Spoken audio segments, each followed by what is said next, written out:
Hi, this is Charlie Calvert, and today we're going to talk about managing windows in the Visual Studio IDE. This is a second in a multi-part series of videos on using the IDE.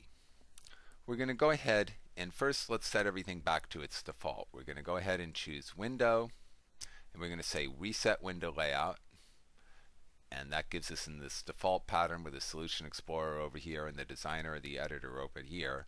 And let's go ahead and start a new project just so we're starting fresh with absolutely everything the same on your system and on my system. Okay. And remember, we need to have the Visual C# keyboard settings and settings in place. If you don't know how to do that, go ahead and watch the first video in this series. Now, let's talk a little bit about moving around inside the IDE so that you can become accustomed to doing that. By default, you come up and you see the Designer here and the Solution Explorer open. Let's suppose the Solution Explorer weren't open and you wish it were. You can go here to the View menu and choose Solution Explorer.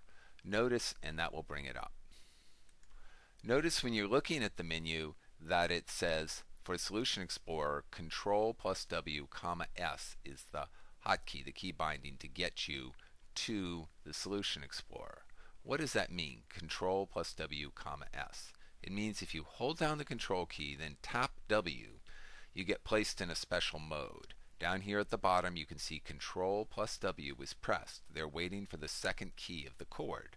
The second key of this chord, as you recall, is S. So I'll press S now, and the Solution Explorer comes up. Let's go back to the View menu and look. All of these major windows here that you use while editing inside the IDE are Control plus W plus some letter. We're most interested in the Toolbox and the Properties window. Perhaps the Class View is another one that you might want to use quite a bit. And so you can choose any of those items from the menu as you were just seeing, or you could do Control plus W and then P, and you bring up the Properties window. Control plus W and then X, and there's the Toolbox. When the Toolbox is open, you can, if you'd like to, keep it pinned open, which brings your editor over here and keeps the Toolbox over there. I often like to leave it in this position, and here's why. Because there's actually quite a bit of design you can do, especially if you're sitting comfortably in a desk and not in front of a classroom, just by using your hands without having to touch the mouse. And it's convenient to know a little bit about how to do that. So let's go ahead and try that for a little bit. I'm going to press Control plus W and then X, and now I've brought up the Toolbox. I can use the down arrow key and the up arrow key to iterate through these items here. The button's a common control. I select it. Now I can double click on it, or if I don't want to touch the mouse, just press Enter and it pops right onto the form. Now I can use the right arrow key and the down arrow key to move it around. If I hold the Control key, I can move it down here to the bottom, move it over to the left, move it to the right. If I hold Control and Shift, I can make it grow to the full length, or just leave it that way. Apparently it won't go back as quickly as I would like to its normal size. And this will allow you to expand the window to that size. Then if we want, we can do Control W X, and we can grab another button, and we could move it up to, say, this position, and then hold down that Shift key too, and we can go ahead and have the two buttons down here arranged like this. If you want to switch back to the first button, press Tab, and now when I press Tab the first time, I went to the form. The second time I press Tab, I go to button 1. The third time, I go to button 2. Let's go back to button 1 again. Now I want to bring you, again, I'm not touching the mouse, but I want you to look down on the bottom right of the screen to the text field in the Properties window.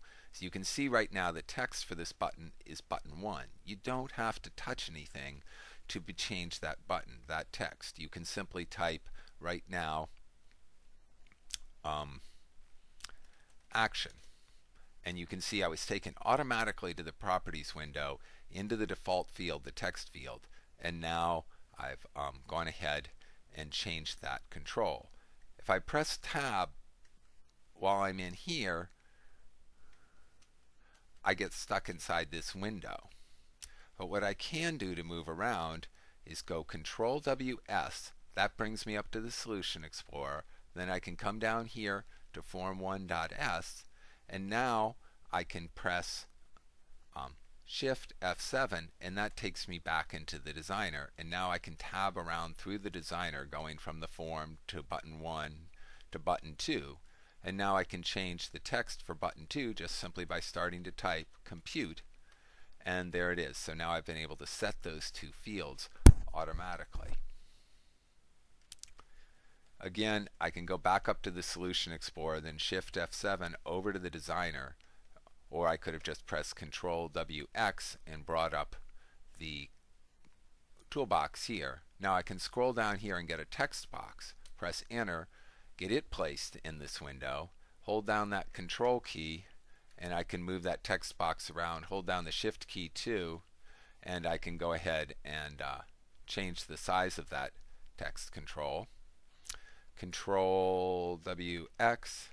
Again, I can move down to the text box, press Enter, it shows up in its place, hold that Control key down while I'm playing with the arrow keys, then I hold down that Shift key. If I hold the Shift key alone, then I can change the size just 1 pixel at a time like this, or if I hold Control and Shift, I can make it jump all the way to that size.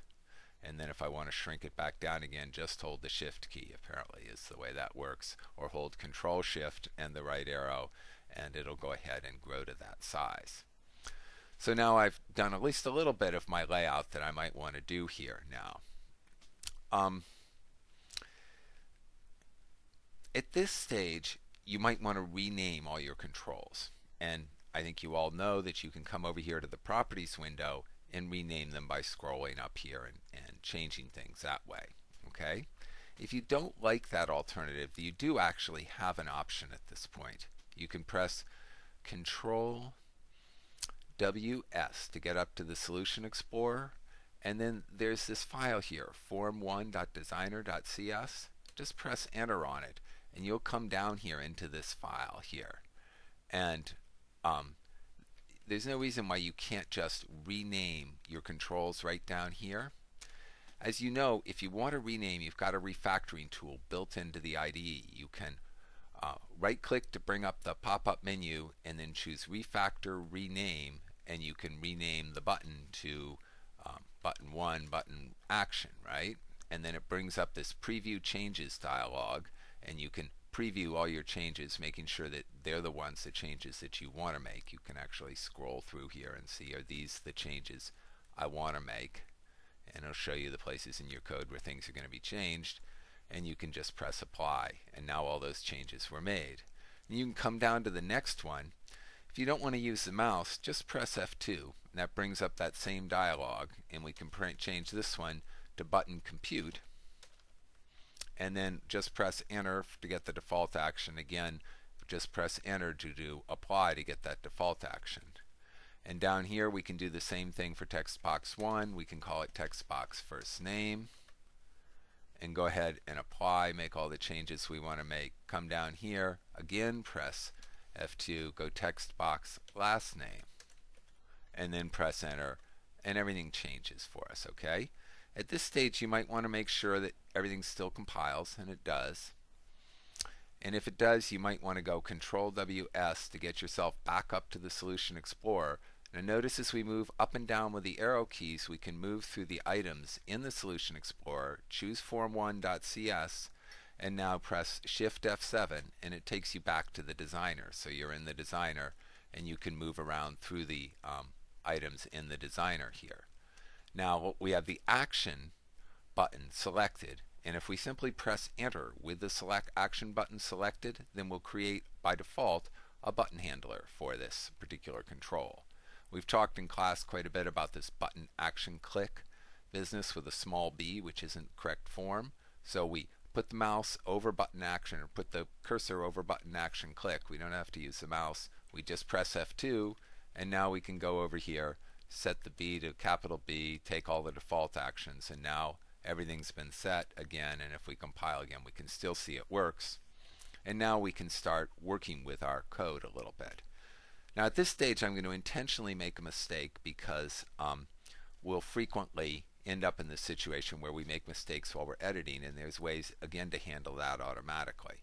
So we know we've got a text box first name, and a classic error to make when you're beginning is to forget to use the text field, right?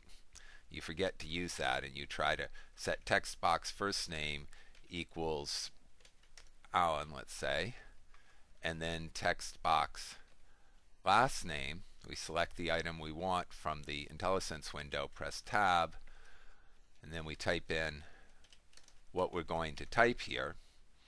And now you can see these little red arrows. Things are unhappy.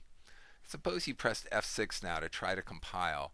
Your error list will pop up at the bottom, and you probably know if you double click with the mouse on any of these errors down in the error list at the bottom, if you click down here, you'll be taken automatically to the error. But you can also simply press F8 at this point. You don't have to click the mouse anywhere. You never have to pick up the mouse at all. Press F8. It takes you right to the place where your trouble is. And here you might say, oh, I understand what I've done.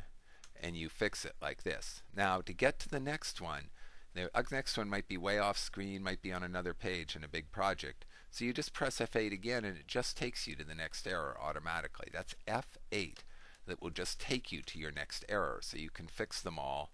Now, if you think you've got it, go ahead and press F6, and if it compiles, then your build succeeded. You have everything running. Now, to run the program again, you can choose Debug Run, or just press F5, and the program will run. And I'll bring the window over here so you can view it. And now I can tab around in the windows just the way I did, and if I press the Action key, you can see that this simple program that we wrote is working. It doesn't do much to any particular purpose, but it does work. So that's all I wanted to show you right here for today, was just a little bit of how to move around through the windows and through the editor.